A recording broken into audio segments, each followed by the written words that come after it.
Barbra Streisand, a music and film great, has enthralled audiences that world with her stunning voice and outstanding roles. She lived lavishly as owner of $400 million wealth.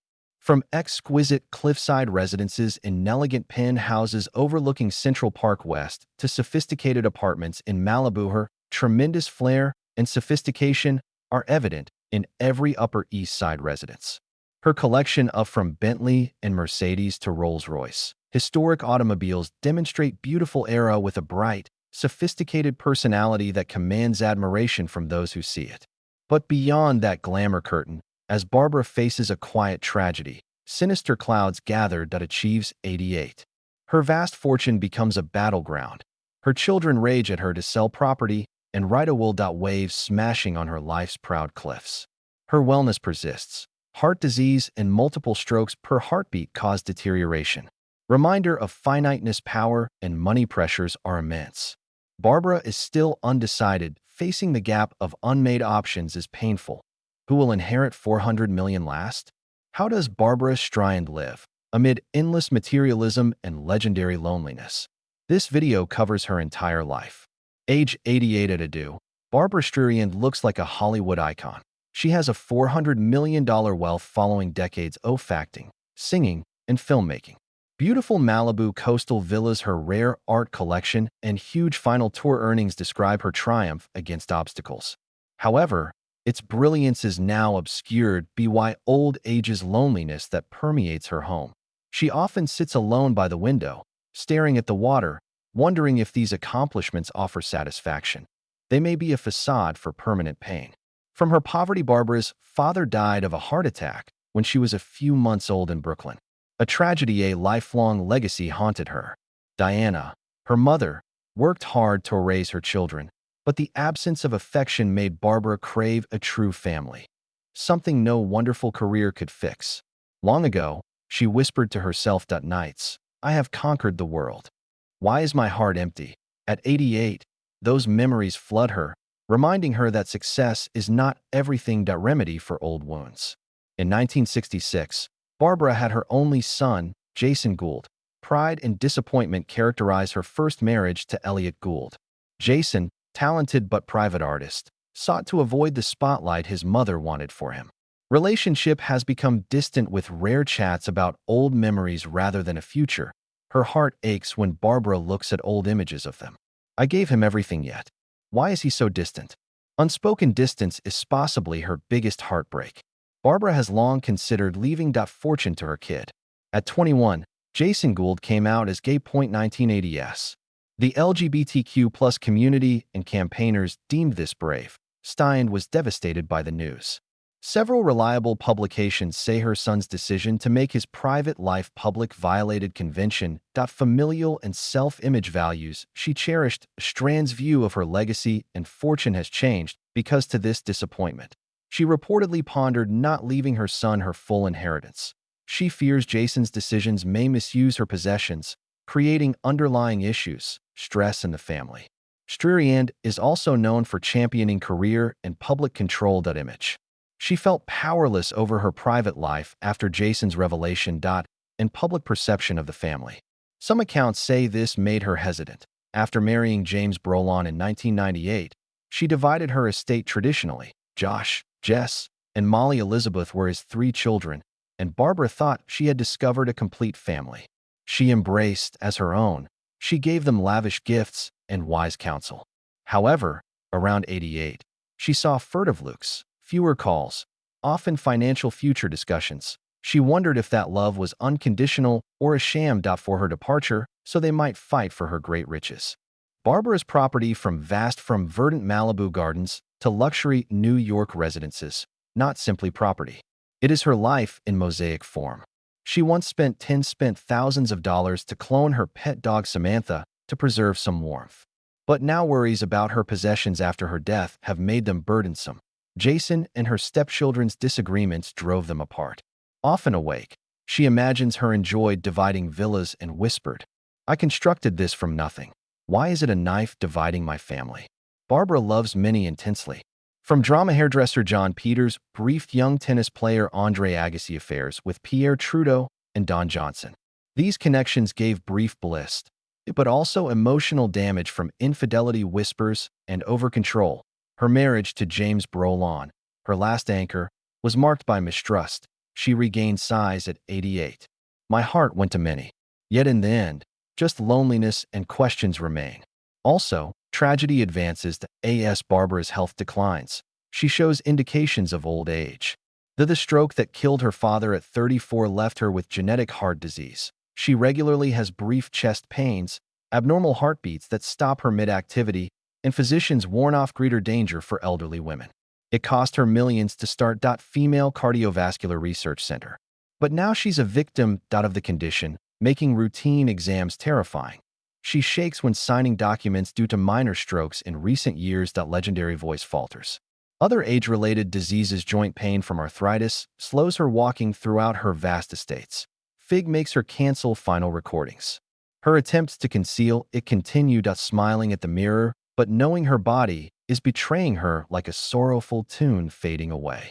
Thea $400 million fortune with unlimited music, royalties, and prime real land is her final burden. But what? The shift in her family's gaze hurts her more. Son Jason Gould, stepchildren Josh, Jess, Molly, Elizabeth, now like vultures waiting for her to fall to steal her legacy. One afternoon in late 2025, Josh Brolin entered the house with a fake smile, followed by a black-suited stranger lawyer. "Mom, we must discuss the future." Josh began coldly, placing his hand on her shoulder to comfort her, but staring at a $20 million John Singer wall painting by Sargent. He suggested she sign an estate management plan. But Barbara, despite her weakness, she saw a draft. "We'll give Josh and siblings most properties." She grabbed his hand, heart suffering from illness and betrayal by those she once loved. Children. Jason Gould, Barbara's estranged only son, unexpectedly returned after years apart. His homecoming brought nothing familiar. Warmth. Jason sat across from his mother, voice shaking, during a tough evening. Resolute. "Don't keep this house forever, Mom, sell it. Our problems will be reduced by splitting the money." Barbara froze at her son's eyes. Love was once warm, now chilly. She recognized Jason wanted money for comfort and to maintain his authority. The step siblings constantly made him feel inferior. She choked Jason, whispering, "You are all I have, so why corner me too?" Jess and Molly Elizabeth, the less famous stepchildren, also joined the fray. They frequently proposed the Malibu in a video conference. Villa worth over $100 million harmed Barbara's health. "Mom, let us sell while you relax," Molly replied pleasantly. However, she meant were evident. Jess, normally private, came a real estate agent to see Barbara and offer a large sum. Quick sell. Even after retiring from arthritis and heart disease, Barbara found they didn't care for her health, only about fast-turning assets into wealth. Tensions rose when all three stepchildren and Jason arrived one fateful evening with 2 lawyers and a large stack of records. They gathered Barbara, feeble in her armchair, insisting she finish the will now. Josh stated Momheim isn't your friend sharply, reflecting her recent strokes. She peered about, seeing once familiar faces, now strangers, focused on $400 million trying to rise. Chest pain made her fall, gripping her heart and whispering, "Do you want me to die? For money?" No one spoke.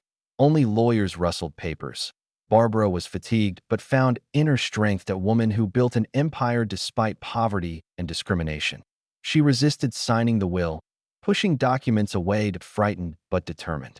"I've built this all my life and will not abandon it. Let my kids play greedy." She demanded they leave, but knowing the door between Barbara and her children was eternally closed, never made her will public. But she reportedly wants to leave most to cardiology charities, health and women's rights, to leave a legacy rather than money. Yet Jason is her biggest concern. She whispered to James about the stepchildren's court struggle, tearing apart everything she loves. Sleepless evenings. "I don't want to die with the image of a broken family over what I leave behind." At 88, Barbara's biggest tragedy is success-induced isolation. Her precarious connection with Jason. She lives in fear of stepchildren allegiance and worsening health. She still hums old melodies, but her voice trembles and whispers. Despite living to be loved, she now anticipates death. Fortune cannot buy sincere embraces, and she knows her legacy may be unhealed hurts. T.O. reconciled gorgeous Barbra Streisand possessing 400 million with the Brooklyn apartment girl who cried alone. Behind the splendor is a lost childhood. Born in Brooklyn, New York, on April 24, 1942, Barbra Streisand was poor, East European Jewish family. Her father, Emanuel Streisand, was devoted teacher, died when Barbara was just over a year old, leaving Diana to struggle parenting two children. Leukemia impacted Barbara's life in the post-war scarcity era. The stepfather was cold and distant, never protecting or comforting her, that aloof person who didn't try to connect. Barbara, desperate for attention, called him father and brought him gifts, slippers, and remaining mute in his company. But it was futile. She frankly recalled the memory years later. He didn't like me. Their tight home reflected the family's emotional state. In the cramped apartment, Barbara, her mother, and brother shared one room with no privacy. She lived without a bedroom, living room, sofa, or quiet space for her first 16 years. Imagine another planet. Perhaps because of this, she later dedicated her life to design beautiful mansions to make up for her childhood lack.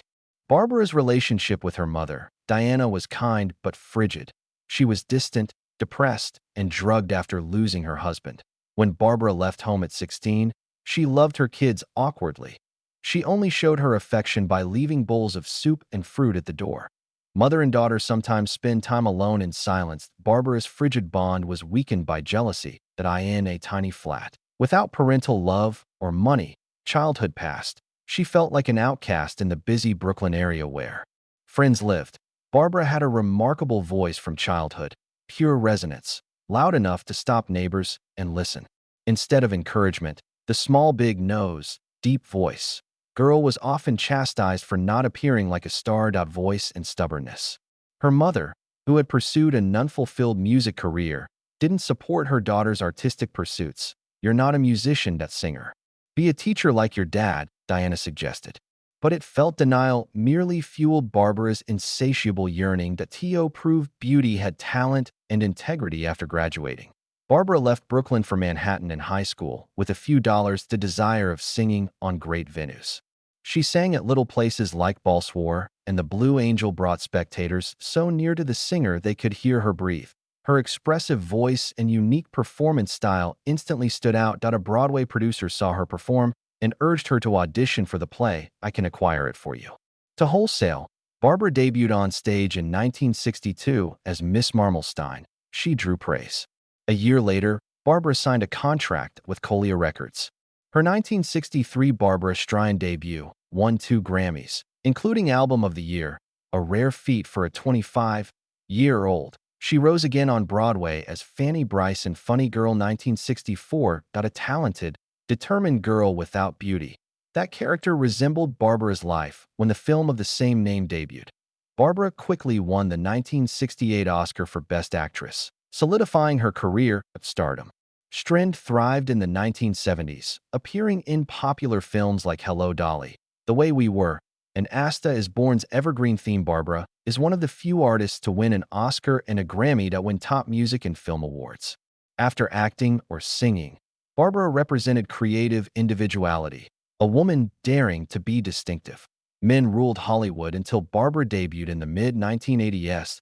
Her 1983 film, Yenil, explored the director role, created and acted in, follows a Jewish girl who disguises herself as a boy to study Talmud. After years of Hollywood rejection, Barbara persisted and released the picture to become a phenomenon and awarded her the first female Golden Globe for Best Director.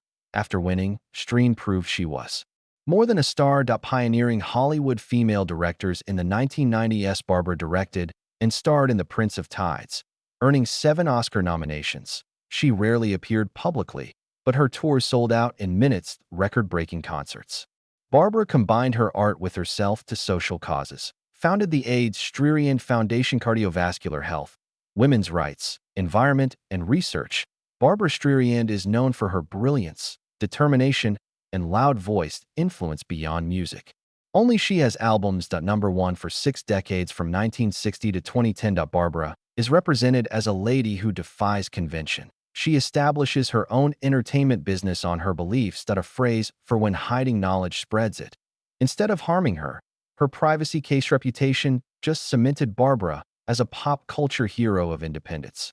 With her distinguished career comes a word list, 10 Grammys, 1 Oscar, and the prestigious fame brought pressure, even with a Grammy honor that never decreased.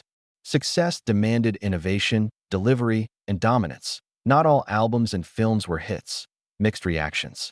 Sometimes her voice was drowned out by fame, but Barbra didn't withdraw, opted to adapt, turning the cacophony into reinvention. She conveyed social issues through her celebrity. She made powerful political comments in music, turning every she revealed herself in her memoir, My Name is Barbra. She showed the true person behind the spotlight in real estate, autonomy, not for luxury, but for self-determination. Every field Barbra touched was free. After decades, however, Barbra realized that no award would be given as the lights dimmed or celebrity would satisfy her. She sought romantic relationships. Barbra Streisand once claimed that love in her life was another tragedy. Life was constantly surprising. On Broadway, sometimes just a hairstyle. This talented woman's journey expressed her career's emotional complexity while remaining powerful. Barbra's first man was Elliot Gould, a young actor who appeared with her in A Can Get It For You Wholesale in the early 1960s. They met while struggling to find their feet and fell in love during long rehearsals where Barbra made everyone feel comfortable. They married in 1963 as Barbra was laughing, was becoming famous. 3 years later, they had a son named Jason. Barbra's fame soared while Elliot struggled. He said, "We didn't grow up together because she became more important than both of us." Barbra grieved quietly and deeply after the marriage ended in 1971. The fate led her to Pierre Trudeau, the attractive, humorous Canadian Prime Minister with political power and a deep soul philosopher. They were drawn together by a rare pairing of great talents. Minds. Barbra, a spontaneous performer, they sought comfort in Trudeau, a statesman with national hopes, intellect, in long talks and quiet understanding. Hidden behind this elegant connection was a silent battle. Barbra, always wanting genuine closeness, knew love was bound. Power always had invisible barriers. Trudeau was sensitive, warm, and form of concern that affected her, but governing a nation prevented him from properly expressing it that belonged to anyone. The press secret affair ended quietly. No controversy remained. Only a desire for tenderness. Something close but unachievable. Soon after the Barbra met free-spirited, ambitious hair stylist John Peters after her divorce. After meeting Barbra for a picture session, they fell in love after a few encounters, other like two storms. John became lover-manager, fast-producer. They made 1970 SIX's A Star Is Born. The pair was passionate and creative, yet they fought. Barbra commented, "That relationship was both beautiful and exhausting." John subsequently stated, "She may be the greatest love of my life." Barbra directed Yentl. There they parted ways with respect as their disagreements deepened. After John Peters, Barbra met Baskin-Robbins music producer Richard Baskin, a quieter partner to family. They shared music and quiet evenings for years, though low-key. This relationship Barbra felt understood, a calm between two storms that lives. They parted quietly without resentment, as if understanding. Some partnerships are meant to heal, not last. In 1996, Barbra was supposed to have ceased seeking love. Her friends organized a blind date with James Brolin, which she remembered with a smile. I assumed he had a beard, but he was bald. I responded, "Who?" Shaven head. We laughed. That candor and wit sparked a unique. They married 2 years later after a profound Hollywood love. A decade since Barbra and James' simple, friendly relationship. He stated, "When issues arise, we don't argue. We walk then hold hands again." Barbra's reputation goes beyond music videos and luxurious lifestyles. Estates. A soul that has learnt to love completely and endure loss without bitterness and always have the strength to love again. Barbra Streisand's Upper East Side townhouse, a $17.5 million 1930s mansion, side is also Ash realized childhood fantasies with her maiden Oscar triumph. A home full of pride and rebirth. Every room and window tells the story of a girl who once stood on the edge of fame, but now creates her own universe. Her $1,125 Central Park West two-story condominium is nearby. Point Million. From this height, the noisy city fades into tranquility. The bricks simply state that Barbra needs a sense of self even in celebrity. personal sanctuary for her, not just a shelter. Every curtain fall, her spirit recharges. She owns a Malibu compound, a large California home, 3 parcels, 10,500 square foot main house, 8 bedrooms on a cliff overlooking the ocean, valued at $100 million. Strand also owned the Monrev Mansion in Homey Hills, Los Angeles, demonstrating her wealth. That Angelis's 9,500 square foot 5-bedroom mansion was built in Mediterranean design. She sold it in 2000, but it remains her property. Additionally, her cars are time capsules that span decades. The 1962 Bentley S3 with hand-polished wood and a serene ride says she went from Broadway to Hollywood during the funny girl era. Legendary 1976 Mercedes-Benz 450 SL, bold and sharp, captures Barbra's 70s and 80s energy. Time she reinvented herself fearlessly. 1926 Rolls-Royce Calm and Eternal witnesses her latter life when she no longer needs. She only proved anything in 1986 to relate past stories. Since then, the Streisand Foundation has financed over 1,000 initiatives, spending tens of millions into neglected areas like environmental justice, civil rights, voting rights. Her dedication to women's cardiovascular health was groundbreaking.